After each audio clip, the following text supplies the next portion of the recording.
Hello everyone, I am Lost Templar and we are diving into another run of the Dungeon Beneath. And today we're going to try the next difficulty up. So let's jump in and see how we get on. So we have this New Game Plus here. As we see, we defeated New Game. So in New Game Plus, we get new encounters and enemies are stronger. So we'll have to see what that's like and see how far we can get. We've got a couple of heroes to choose from here. As always, there is a random hero and random relic combination, but I think at least for now, it's good to pick from one of these pre-built ones so that we can see what we're getting. So we have Mariana, who is a Vengeance Seeker, a 2/6, pretty good stats for a hero. Nice when your hero starts with 2 attack. And starts with Jack's Remembrance, which is, as we can see here, we actually start with 2 relics instead of 1, and is inexhaustible, which is always nice for our hero. So, first off, let's look at Jack's Remembrance. Jack's Remembrance is that allied beasts gain an extra health and +2 speed. We haven't done much with beasts. I think beasts are the newest faction that have been added, so this might be fun to jump in with. We've also got the Royal Insignia. Our first refresh each campfire and store is free, and at the start of the battle, our hero gets an extra attack. That's pretty nice, especially with our hero with 2 damage. So, the alliances, we have the Claw Alliance, which means we'll see more beasts, and the Skull Alliance, which will see more undead, which is another faction that we haven't delved into. So this is a pretty interesting hero to try out something new. We've also got Elspeth. She's a 2/5 with the ability to soul cast 1, deal 2 damage to the nearest enemy, max souls +1, inexhaustible. So this was also a fairly recent expansion here, the undead faction, and the soul cast ability, I believe, is that if you kill an enemy, you gain a soul, or it might be when anyone dies actually from either side, and then you could use those souls over the course of the battle to trigger the ability. So here for 1 soul, we could deal 2 damage to the nearest enemy. This is a Skull Alliance, so undead are more likely to appear from bonfires, and the Heart Alliance, which is what we had last time, will get extra health. Now we ran the health build before. This relic is actually we had before as well, so check out that video if you haven't already, because that health build was really quite fun. I think here though we're going to go with Mariana because this is a new faction, a new combination of claw and skull. This royal insignia is good as well to get the extra attack on our hero. Our beasts get the extra health. So I think we'll jump into this run and we'll start New Game Plus.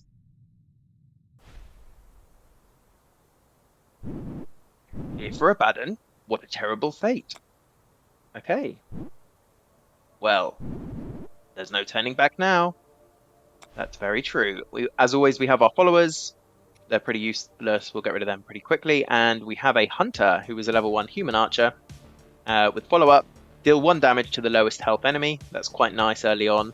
We're going to get a few easy kills from that, I imagine. Only 1 attack, which is a shame, but 4 health is not bad. So we'll jump in.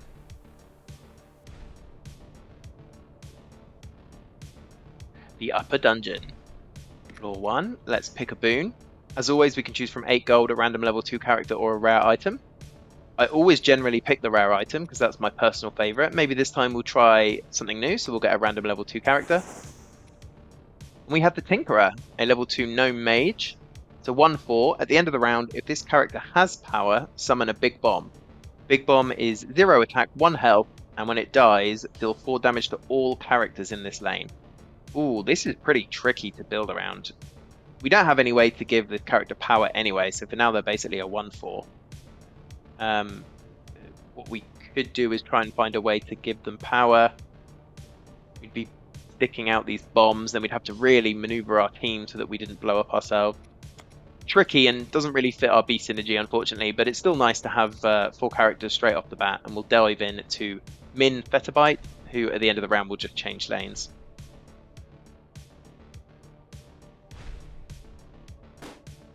We get the 1 damage off straight away. It is a shame that this ability triggers before we can set out our team, but in this case it's fine. We got the 1 damage in. The enemy's only got 5. They are going to change lanes at the end of the round. We'll have a quick look at the attack order. So, this is fine. All of our characters pretty much have 1 attack anyway. This Tinkerer is incredibly slow with 0 speed. actually attacks after our hero. But it doesn't matter, the archer will get the kill on the goblin archer, everyone else is going to attack through to min Featherbite. What we could do if we wanted to is this, just to get out of the way of the barrel. Would this be enough to kill? We do one to them, and then we'd have 1, 2, 3, 4, 5. So I think we just win the fight there, so I think I'll send it. We don't need anyone on the bottom line because there's no attacks coming in on the bottom line. Perfect. Nice, easy, quick battle. I mean, just having 4 units on the field is big, these early fights. We'll go to the campfire and see if we can pick up someone a little bit better. So no beast here, which is a shame. We do have the Venomancer, who's poisonous, and will deal a damage to all poisoned enemies after they attack. That's pretty nice. We don't have the poison synergy, so it does mean that, or the poison alliance, so as we move forward, we won't necessarily find characters that synergize well with poison. With the Armor Smith, at the end of the round, it will give an ally in this lane +2 armor. And we have the Fallen Adept, who again has a soul cast ability like the hero we saw earlier. Deal X damage to the nearest enemy in this lane, max souls +3. I mean, for now, maybe we'll just play around with the Fallen Adept to have a bit of experience with the soul cast ability. So we don't actually have space right now, so we're going to have to sell at least one of these. Now we could sell the other follower to buy someone else. We might as well. So the question is, do we want the Armor Smith and we'll be dishing out armor, or do we want the Venomancer for a bit more attack? We've got a real hodgepodge build going on here. I think I quite like the Venomancer. Poison someone, then deal a damage to them as a follow-up, and then they'll take damage from poison as well. It's basically doing 3 damage, which is nice. It doesn't have... It is back only, so we'll have to stick on the back line. It doesn't have Inexhaustible, so we won't be able to move him around and keep his attack going, which is a shame. Yeah, we've got a really hodgepodge build going on here. We can see up here that now, because we've got a soul cast character, we have the ability to collect 3 souls. And here's the description. So your current souls, whenever a character dies, a soul is gained. So it can be on either side. Souls can be spent on soul cast abilities by right-clicking the character. Souls reset after each battle. So that would work quite well if we had the way to summon units, or summon the units on the opponent's side. We could be building up quite a lot of souls. So there's a few things we've got going on here. Our hero, because of the Jack's Remembrance, really wants us to have beasts. We haven't found any yet. We've got poison. We've got this guy who, if we give him power, he'll summon a bomb. We've got an archer who's just going to do a follow-up attack. And then we've got this soul ability. So it's really all over the place. We'll delve in to another fight, but I think we're going to replace a few of these as we go forward. Faxor Featherbite, as a counter, deal 1 damage to the nearest enemy, then change lanes. Or Featherbite Smithy, at the round end, give a random ally +4 armor. It doesn't really matter. We'll go for the Smithy for something new. These look like different fights. We didn't see these on our last 2 runs, so let's see how we get on. Oh, we've immediately got a problem here that our Fallen Adept needs to be back line. So our Archer and Tinkerer can be front or back, which is nice. So let's see what we want to do here.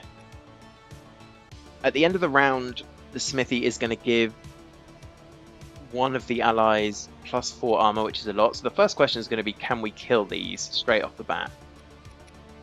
And the question is probably yes, because we do have a lot of damage.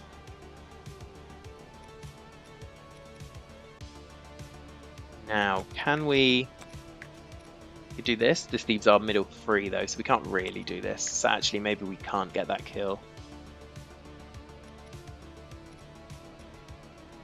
Yeah, I think we're going to have to leave someone in the middle to tank this 2 damage, otherwise we're just taking 2 damage on our hero. So, I think we need to plan this out a little bit, because obviously our hunter will do an extra damage to the lowest health enemy. Which, when they attack, the Fallen Adept will attack for 2, our hunter will attack for 1, and then it will do the extra damage to this goblin. Which is not ideal, because we really want the goblin to die in that case. Then I think we do this. I think we concentrate to kill the goblin on the top row. We do as much damage as we can to the Smithy, and meanwhile we ignore the bottom goblin a little bit, because it doesn't really matter. The only thing is our Venomancer is generally actually doing 2 damage when they attack. So I think I'll swap these over.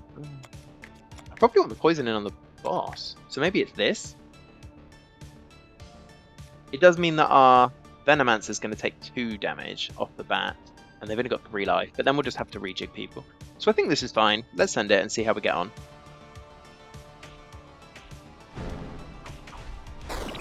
Nice, that worked exactly as we wanted. Got the poison in on the enemy boss. So now we've still got 2 damage coming in. I think we'll just move the Tinkerer to tank that. They only do 1 damage anyway, so it doesn't really matter.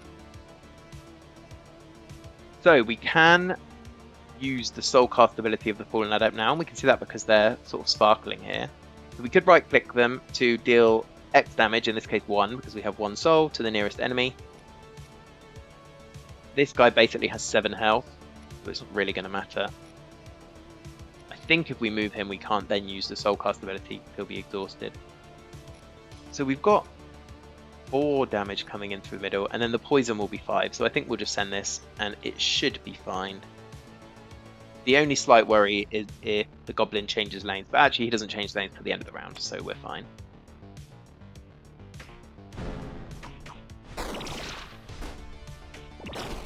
There we go, perfect.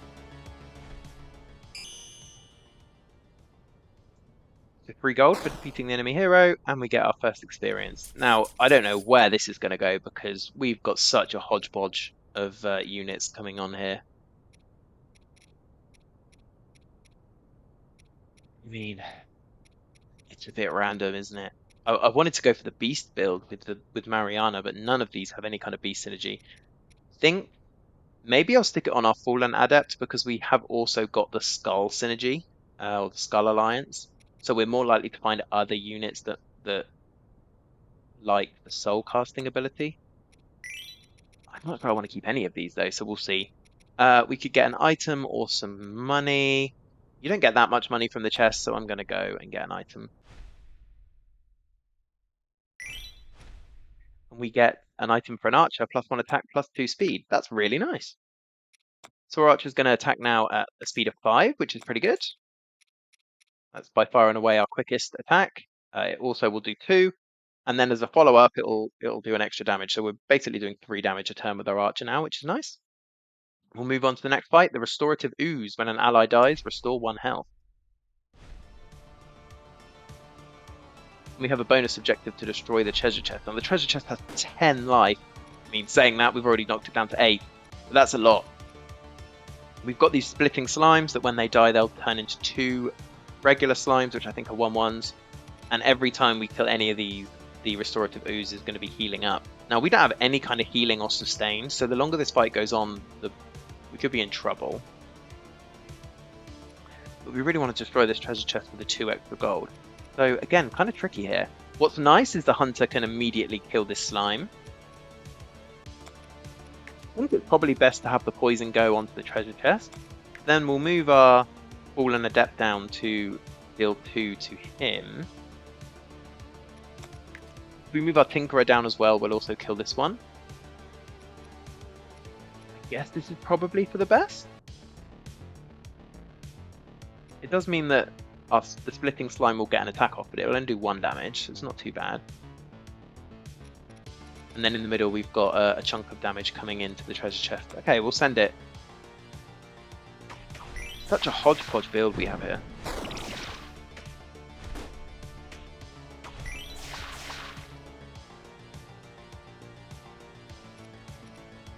Okay, so let's have a look at what we've got here. What's quite nice is that the hunter's going to kill 2 here, because he'll kill 1 with his attack, and then the follow-up is going to kill another one. I guess it will be a random one. We won't know which one it's going to be, which is a shame. On the bottom row, if we leave things as is, obviously the Tinkerer is going to attack very slowly, so it's nice that the Adept will get the kill. It could be worth here using our Soul Cast, and that will guarantee 1 slime dies straight away. In fact, I think I'm going to do that. So let's click that. He's cast. We lose our 2 souls, but we gain 1 back for the kill. That means that our Fallen Adept is going to get the kill on the slime before it does anything else. We need someone in the middle to tank the 2 damage coming in from the Restorative Ooze, so I'll move our Tinkerer up. And then I think we'll send it, and we should be good. The treasure chest doesn't have an attack, so I'm not sure if they actually get poisoned. So we might only be doing 3 here instead of 4, but we'll see how it goes. Let's send it and see. Oh, that's a shame. The one that got destroyed with the follow-up attack wasn't the one that we wanted. We have destroyed the treasure chest though, so now we can just go ham on the boss. If we leave it as is, we're doing 2, 4, 5, 6. Only 5 before the boss attacked, but that's enough. So we'll send it, and this should be the end of the fight. Oh, but he did heal 1. That's fine. That's fine.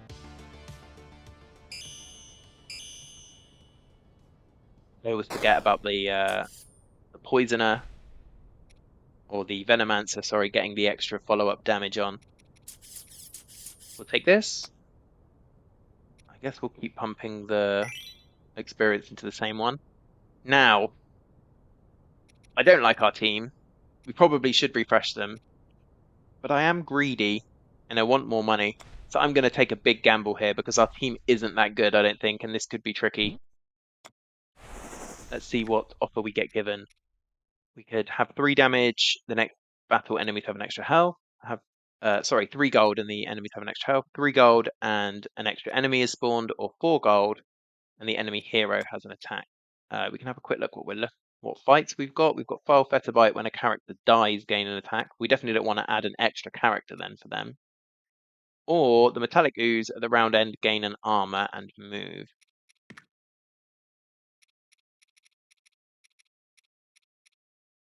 I think because I think our team's a bit weak, I don't think I want to go for this one with either of those. I'm going to spawn an extra enemy. Or should I give enemies extra? Actually, I'll give enemies extra health, and then we'll go for the Metallic Ooze.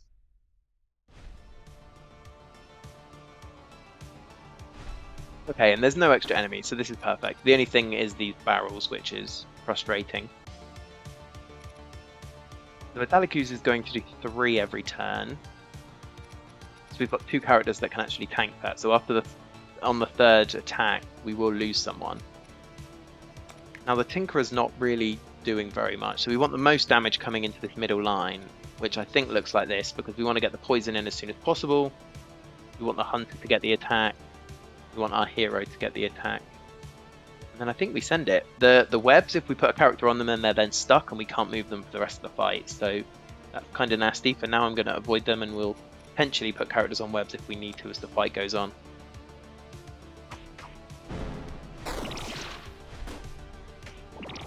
I think the crucial thing here is just going to keep as much damage coming through this middle lane as we can, which will all hit the boss. The other lanes are just so blocked out. Now, again, the Ooze is doing 3. If I leave it, the Adept's going to die. I think I'll move our Tinkerer down. He will be stuck, but at least he'll survive.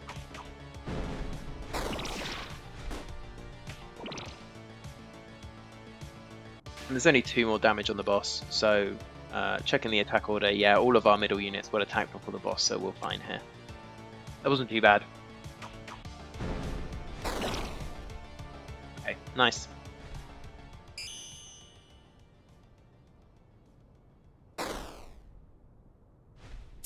We'll take that. We'll level up our soul casting unit. Let's see what happens. Nice little upgrade. They get a little staff, which is cool. And their ability, now they deal 2x damage to the nearest enemy. Ooh, that is a big upgrade. Okay, so if we can get, again, they only have 3 max souls, but if we get 2, we can do 4 damage. If we get 3, we can do 6 damage. So that's, yeah, pretty nice. I need to be using this more often because obviously we have a max of 3. Now, we have the question. We can go to this armor smith here. I think he gives us keys, potentially, to go to future rooms later in the run. We can get an item. Or we can try and sort our build out a little in the campfire. I think I am going to do this because the Tinkerer is completely useless to us right now. The other guys have all sort of got a good place in the team, but I think we can really do better here. So let's see what we find. We have the Venin Drinker, is a lizard folk fighter. They're poisonous, and when a poison character dies, it heals. Okay, so we've got a bit of a poison synergy if we buy them, even though we don't have the poison alliance. Interesting. We have the sharpshooter. When an enemy gains poison dealer damage to them. Wow, we could really just completely pivot into poison here. The cleric of the rose. Hope is when an allied character gets healed. It deals 1 damage to the nearest enemy. That would have been really nice for our healing build, to be honest. We have the Squire, who we've seen before. At the end of the round, he gives an ally a power. And we've got the Ember Blood, who we had last time, that on a blood cast, so we can exchange 2 of his health per turn to get an attack. I think we just end up going poison build here. Tinkerer can definitely go. We want poison, the extra person poisoning, and then yeah, the sharpshooter is just quite nice. It's a shame to lose the hunter, but we can put this item on the sharpshooter. So I think that's what we do. Okay, so who can go in the front? This guy can only go in the front. He's only got 3 life, which is pretty nasty. Sharpshooter can choose, and then the mages can only go in the back. So we have a potion of experience that I think I'm going to buy here. The question is, who do we put it on?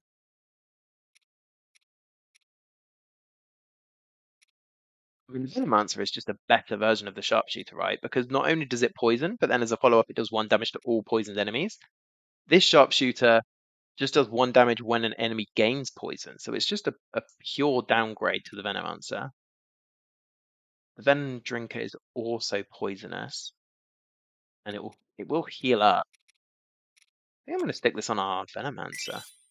Okay, and then we'll move forward to Flit Vetabite. As a counter, it will gain a power.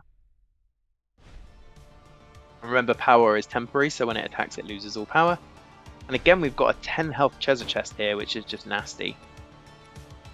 So, how do we want to set this up? I think we want poison coming in on the bottom line. There's a lot of that's 2 damage a turn coming in on the bottom line, and obviously our Venomancer can only take 3.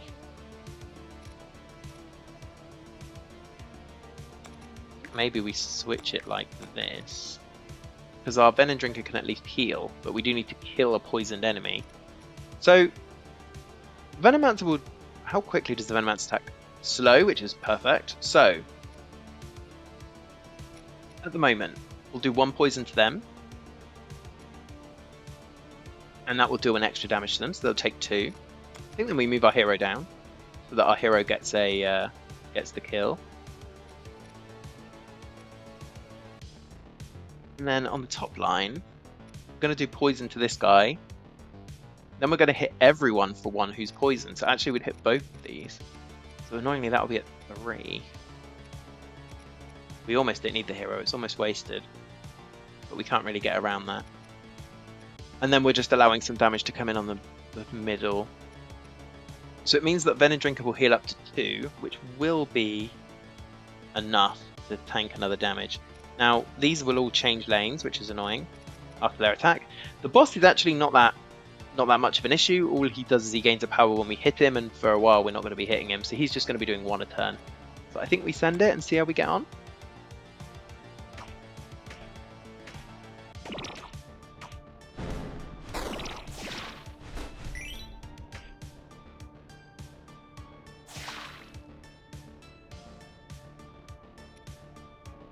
Okay, and we've got bone piles appearing, which is annoying because of the environment. That's not a major problem.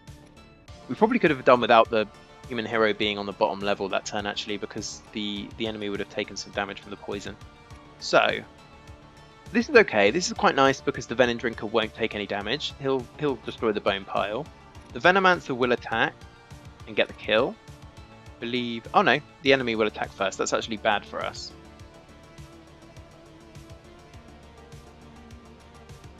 We really want the Venomancer attacking because they'll do 1 damage to all poison enemies. That being said, there's not really anyone poisoned now, so maybe it's not that important. So the other option is we swap these over.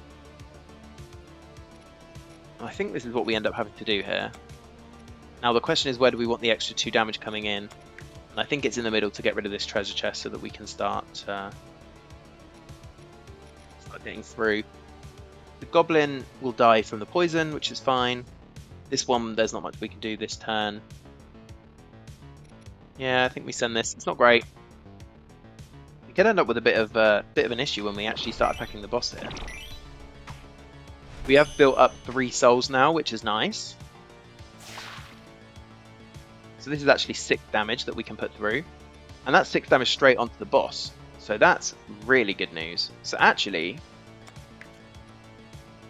we'll attack before the boss here. So we do this. 6 damage straight through. And then our hero's going to attack before the boss attacks. So that's the win. That's great. Yeah, this Soulcast ability is pretty powerful now that it does 2 times damage. We were all of our units were looking a bit low there. We could really do with some more health. Okay.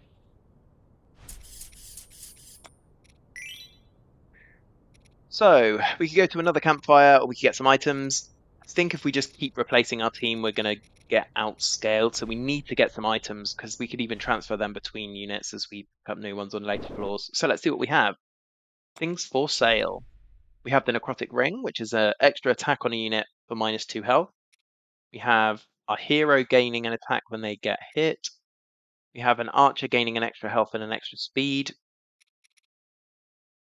Our archer's really fast already. And then we have a fighter getting 3 health. Now this I think may be a no-brainer because we really need some more health on our team. So I'm going to stick that on our Venom Drinker. And suddenly they're a lot more tanky now, and they're going to be healing when we kill our poison characters. We've only got 4 left. So we could buy the Cloak of Passage. It's basically an extra health on our archer because it's already fast. The health is useful, but do I want to spend 4 gold on that? I'll get quite a bit of gold after this fight. Yeah, I think I will. Oh, actually I can't because the inventory's full. So never mind, we won't do that at all. Let's move on then. Oh, we can have the refresh actually because of our relic, so we might as well. When a mage dies, it will summon a Blood Wisp. That's the only thing we can actually afford here. I don't think I really want that for 2, so we'll take on the boss. And it is a reanimated Colossus that attacks twice. So again, this is a new fight here. Let's see what we've got here. The Twin Monster, after it attacks, will summon a Bone Pile. How quickly do they attack? Not super quick, so we really want to finish those off as quickly as possible because we don't want Bone Piles. And then the Reanimated Colossus, they're going to be doing 4 damage a time. Very nasty. The only unit we have who can tank that is our Venom Drinker. So our Venom Drinker is going to have to go central. That means we don't probably want our Venomancer centered because we might as well spread out the poison.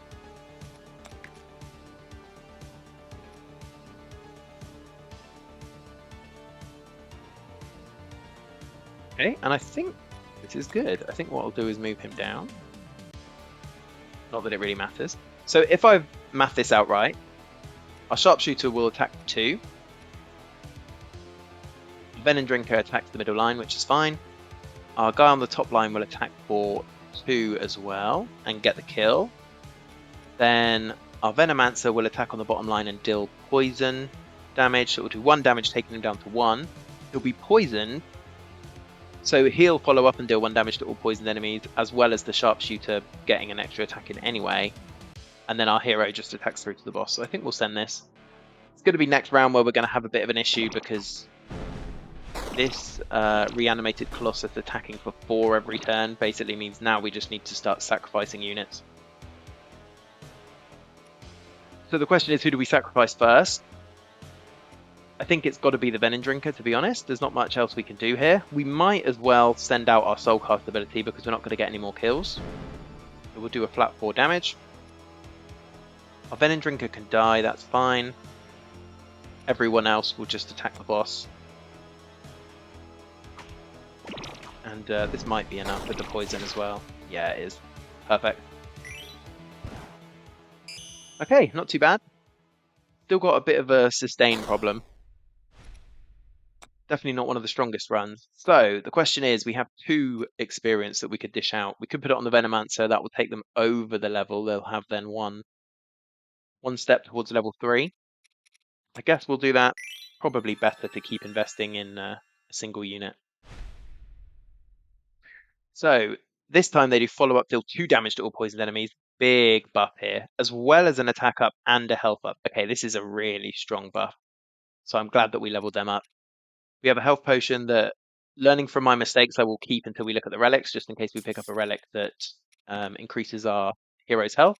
And let's have a look. So we've got Edric's Journal. Allied fighters gain an attack and lose a health. We have the Essence Blade. Our hero has Doom, gain a power. And the Staff of the Flame. At the start of the battle, deal 5 damage to a random enemy. We've seen that this one can be very powerful. Sometimes it can just get a kill straight off the bat, which is really useful. We've got 12. I mean, if we can find one that's got a poison synergy, we'll be in a really good position. So I'm going to re-roll a couple of times here. The Hammer of the Old Earth. Allied dwarves and gnomes gain 2 health. Doesn't help us. Items cost less gold. That can be useful. Strange Brew. At the start of the battle, give an attack to an allied lizard folk, gnome, and elemental. Well, we have a lizard folk. We don't have a gnome or an elemental.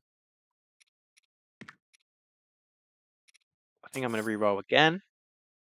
First time an ally dies, summon an Avenging Spirit.